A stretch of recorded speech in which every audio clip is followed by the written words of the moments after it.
Good morning. Today we're going to be reading a few poems from Where the Sidewalk Ends and Everything on It by Shel Silverstein.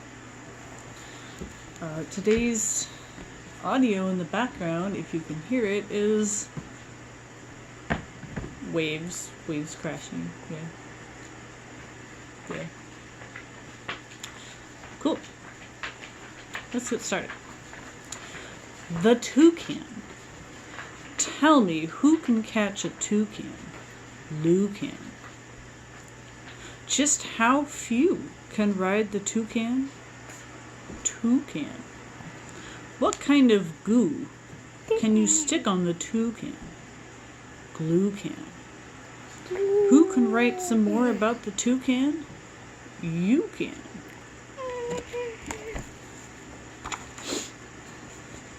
Look at that illustration. I love their illustrations. What else can we find? This one's funny. I always loved it. The razor-tailed wren. The razor-tailed wren. He'll pretend he's your friend as he cuts all the grass on your lawn. But do not leave anything sticking far out, or swishity, it will be gone.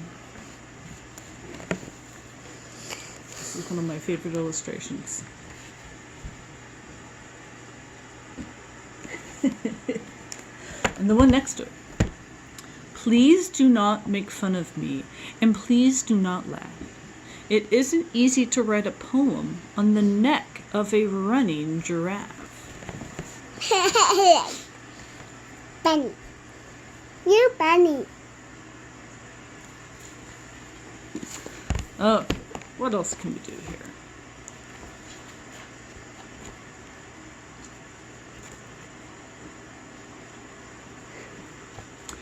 Bang, clang. I'm Big Barney Zang of the Railroad Gang. My partner is Charlie O'Flynn. And I hold the nails for the big steel rails, and Charlie, he hammers them in. And most of the time, he does just fine. But now and again, he fails.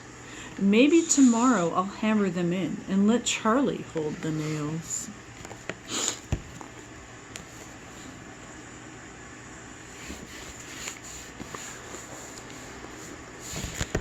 Here's one called Traffic Light. It doesn't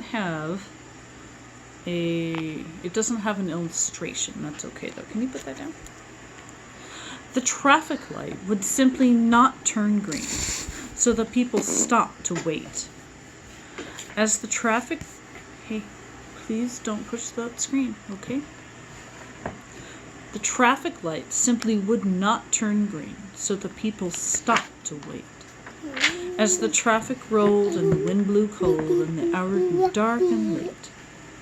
Vroom, zoom, trucks and trailers, bikes and limousines clattering by. Me, oh my, won't that light turn green? But the days turned to weeks and the weeks turned months. And there in the corner stood, twiddling their thumbs till the changing comes, the way that good people should. And if you walk by that corner now, you may think it's rather strange to see them there as they hopefully gaze with the very same smile on the very same face, as they patiently stand in the very same place and wait for the light to change. I think my fellow grown-ups might understand that one a bit. Ooh, got a good one here. The crocodile's toothache. The crocodile went to the dentist and sat down in the chair. And the dentist said, "Now tell me, sir, why does it hurt and where?" And the crocodile said, "I'll tell you the truth. I have a terrible ache in my tooth." And he opened his jaws so wide, that the dentist, he climbed right inside. And the dentist laughed. "Oh, isn't this fun?" as he pulled out teeth one by one. And the crocodile cried, "Oh, you're hurting me so. Please put down your pliers and let me go." And the dentist just laughed with a "ho, ho, ho." And he said, "I still have 12 to go." Oops, that was the wrong one, I confess. But what's one crocodile's tooth, more or less?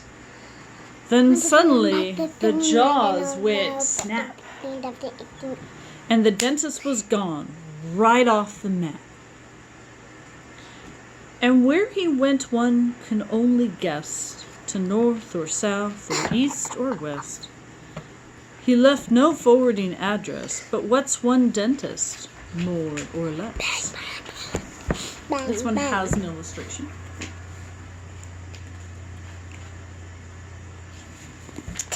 I tell you, crocodiles, I would not want to get too close to those, not like that. Okay. Oh, here's two. Sleeping sardines. "I'm tired of eating just beans," says I. So I opened a can of sardines. But they started to squeak. "Hey, we're trying to sleep." "We were snuggled up tight till you let in the light. You big silly sap, let us finish our nap. Now close up that lid." So that's what I did. Will somebody please pass the beans? Isn't it silly? If you've never had sardines out of the can, they can be quite tasty. 1 inch tall.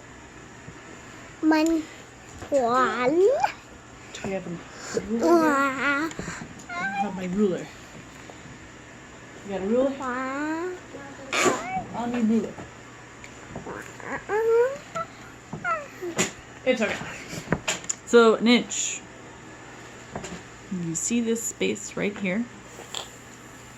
That's 1 inch. At least on my hand. Imagine being that tall. Think about that. See it? 1 inch. 1 inch. Okay. 1 inch tall. If you were only 1 inch tall, you'd ride a worm to school.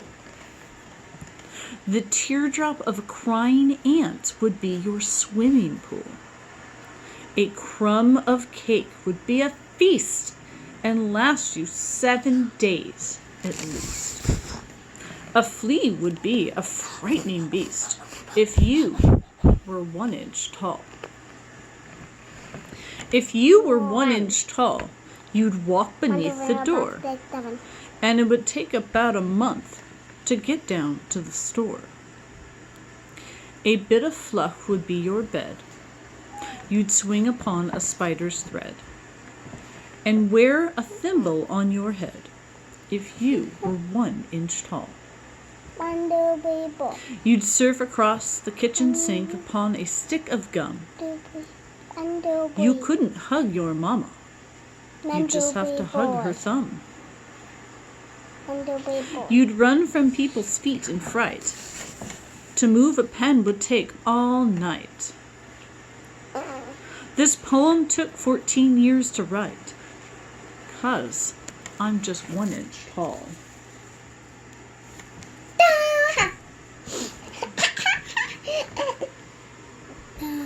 How about that? Please do not eat the book. What? Why is everybody 1 inch tall again? That's just the poem. Okay. Here's the last one I can read today. Invention. I've done it! I've done it! Guess what I've done?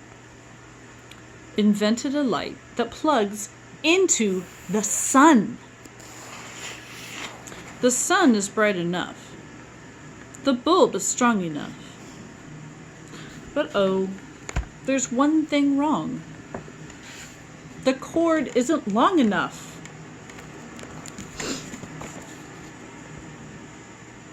There's the light.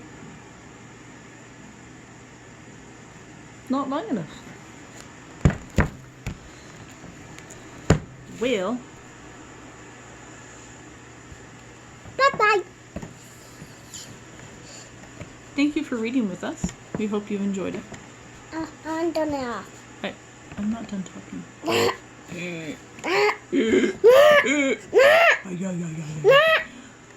We'll see you next time. Have a good day. Push the square. No, the square.